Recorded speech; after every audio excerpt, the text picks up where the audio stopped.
হেই WhatsApp guys, কী অবস্থা সবার? আশা করছি সবাই ভালো আছেন। তো আমাদের অনেক সময়ই পিকচারের ব্যাকগ্রাউন্ড পরিবর্তন করার প্রয়োজন হয়, লাইক ফর্মাল পিকচারের ক্ষেত্রে, আবার বিভিন্ন জনের বিভিন্ন কারণে। তো আপনারা যদি যে কোনো পিকচারের ব্যাকগ্রাউন্ড এভাবে রিমুভ করতে চান, তাহলে ভিডিওতে দেখানো আমার মেথডটি ফলো করতে পারেন।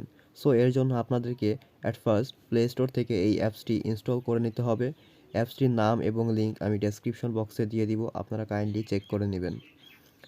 দেন ইনস্টল করা হয়ে গেলে ওপেন করে নেবেন। ওপেন হয়ে যাওয়ার পর গ্যালারি ওপেন করে আপনার কাঙ্ক্ষিত পিকচারটি সিলেক্ট করে কিছুক্ষণ অপেক্ষা করবেন। তারপর দেখতে পারবেন আপনার পিকচারটির ব্যাকগ্রাউন্ড সম্পূর্ণ রিমুভ হয়ে গেছে।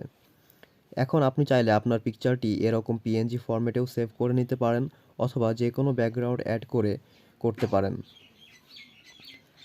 আর ফর্মাল পিকচারের ক্ষেত্রে আপনারা এখান থেকেই সাদা বা নীল আপনাদের পছন্দ মতো ব্যাকগ্রাউন্ড অ্যাড করে সেভ করে নিতে পারবেন।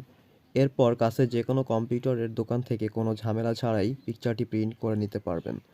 সো এই ছিল আজকের ভিডিও ভিউয়ার্স। আশা করি ভিডিওটি ভালো লেগেছে।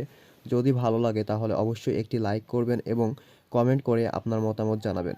আর অবশ্যই চ্যানেলটি সাবস্ক্রাইব করে পাশে থাকা বেল আইকনটি বাজিয়ে দিবেন, যাতে নেক্সট আপডেট সবার আগে আপনার কাছে পৌঁছে যায়।